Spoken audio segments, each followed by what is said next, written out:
Shalom. Pada video kali ini saya akan menjelaskan tentang mengapa kode etik itu penting. Kode etik merupakan salah satu pedoman bagi para pekerja sosial dalam menjalankan langkah keprofesionalan dalam praktiknya. Maka dari itu, dalam menjalankan profesinya, kode etik ini memiliki peran vital dalam peran klien maupun antara pekerja sosial dengan supervisor pekerja sosial. Nah, kode etik ini juga memiliki tujuan, yaitu untuk menjunjung tinggi harkat dan martabat profesi dan menjaga memelihara kesejahteraan para anggotanya, meningkatkan mutu profesi dan organisasi, meningkatkan layanan, memperkuat organisasi, menghindari persaingan tidak sehat, dan menjalin hubungan erat para anggota. Nah, pada pasal 23 yaitu rekam psikologi. Dalam pasal ini, rekam psikologi ini terbagi atas dua bagian, yaitu rekam psikologi lengkap dan yang kedua rekam psikologi terbatas. Yang pertama, rekam psikologi lengkap. Bagian A, psikolog dan atau ilmuwan psikolog harus membuat atau menyimpan dan atau mengarsipkan, menjaga dan memberikan catatan dan data yang berhubungan dengan penelitian, praktik, dan karya lain yang sesuai dengan hukum yang berlaku.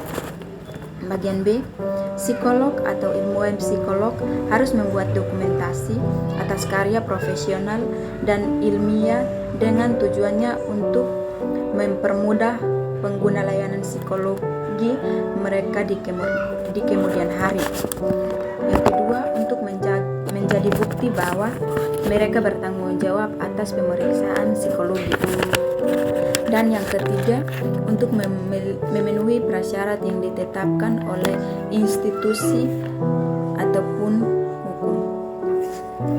Bagian C, psikolog dan atau ilmuwan harus menjaga rahasia klien, dalam hal itu mencatat, menyimpan, dan jika tidak maka akan dikenakan hukum, contohnya seperti melaporkannya kepada pihak kepolisian. Bagian D, psikolog dan atau ilmuwan psikolog harus menjaga dan memusnahkan catatan dan data dengan memperhatikan kaidah hukum atau perundang-undangan yang berlaku dan berkaitan dengan kode etik. Bagian E, apabila psikolog mempunyai dugaan kuat dengan catatan dan data mengenai jasa profesional mereka, maka psikolog atau ilmuwan psikologi harus bertanggung jawab untuk mempertahankan dokumentasi yang sudah dibuat secara rinci. Bagian F, psikolog dan atau ilmuwan psikologi mereka harus melakukan pemeriksaan layanan psikologi terhadap seseorang, maka mereka harus menyimpan hasil pemeriksaan tersebut dengan baik dan harus menjaga rahasia tersebut. Demi kerahasiaan tersebut, maka psikolog atau ilmuwan psikologi akan menyiapkan tempat untuk memindahkan data hasil pemeriksaan tersebut, tetapi mereka harus tetap menjaga rahasia tersebut. Yang kedua, rekam psikologi terbatas atau rekam psikologi untuk kepentingan khusus. Bagian A, laporan pemeriksaan psikologi untuk kepentingan khusus mereka hanya bisa memberikannya kepada personal atau organisasi yang dibutuhkan untuk kepentingan orang yang sudah mengalami pemeriksaan psikologi.